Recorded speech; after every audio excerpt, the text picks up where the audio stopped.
कि तेली समाज की उत्पत्ति कहां से हुई। तो जब गुस्से में आकर भगवान शिव ने गणपति का मस्तिष्क काट डाला, तो बाद में पछतावा हुआ, तो नवजात हाथी के बच्चे का मस्तिष्क काटकर गणपति पर बिठाया गया। तो हाथी का मालिक जो था, उसका आभार कैसे व्यक्त करना, तो भगवान शिव ने उसको तल में से तेल निकालने की विद्या सबसे पहले दी और उसका ऋण चुकाने का काम करा। तभी से तेली समाज की शुरुआत हुई। तो जिस समाज पर स्वयं शिव का आशीर्वाद हो, वो समाज आज इतना बड़ा फल फूल कर एकत्रित आता हो, तो हमें बहुत, सभी को बहुत आनंद और गर्व होता है। मोदी जी ने बड़े गर्व से कहा था कि 21 साल हो गए मुख्यमंत्री प्रधानमंत्री रहते हुए मेरे समाज का एक भी व्यक्ति मेरे पास सिफारिश लेकर नहीं आया। ये बहुत बड़ी बात है, बहुत बड़ी बात है। समाज ने अपने दम पर, अपनी ताकत पर आगे बढ़ा है। और जहां तक प्रतिनिधित्व का सवाल है, मिलना ही चाहिए और मिलेगा भी, आप जरा भी चिंता मत करिए। मित्रों, मोदी जी ने गुजरात में एक छोटे से कार्यकर्ता के नाते काम कर, गुजरात के गांव गांव में घूमकर नव युवाओं को प्रेरित कर एक बहुत बड़ा संगठन 25-30 सालों की मेहनत से बनाया। और वो संगठन के आधार पर किस प्रकार से परिवर्तन हो सकता है, इसकी एक ऐतिहासिक संरचना मोदी जी ने गुजरात में की।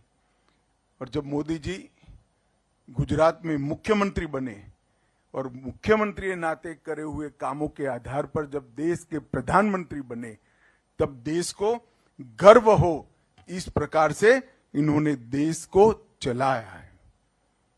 और जहां तक ओबीसी समाज का सवाल है, पिछड़े समाज का सवाल है, आजादी के 75 साल में जितने साल कांग्रेस का शासन रहा, हमेशा ओबीसी समाज को कांग्रेस ने निग्लेक्ट करने का काम करा, कांग्रेस ने प्रताड़ित करने का काम किया, कांग्रेस ने अपमानित करने का काम किया।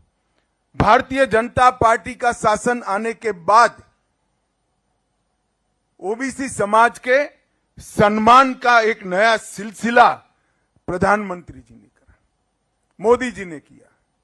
और एक प्रकार से देश को ओबीसी समाज का सबसे पहला प्रधानमंत्री देने का काम भी भारतीय जनता पार्टी ने किया। आज ढेर सारे मुख्यमंत्री ओबीसी समाज के भारतीय जनता पार्टी ने दिए।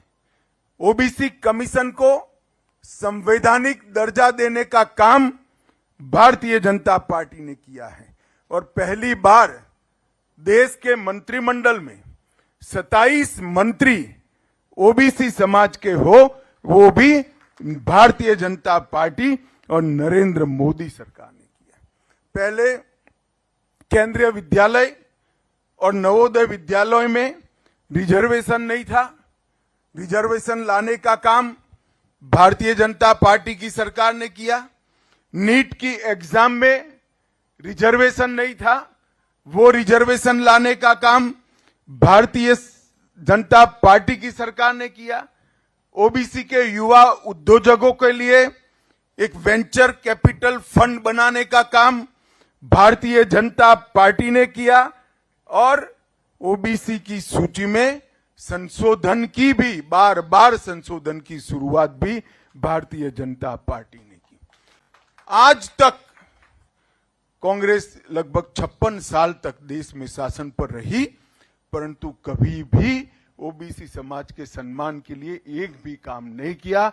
नरेंद्र मोदी जी ने 9 साल में अनगिनत चीजें ऐसी कर दी जिसे ओबीसी समाज को उठकर खड़ा होकर अपना मजबूत स्थान प्राप्त करने में कोई बाधा न रहे। ये भारतीय जनता पार्टी की नरेंद्र मोदी सरकार ने किया है।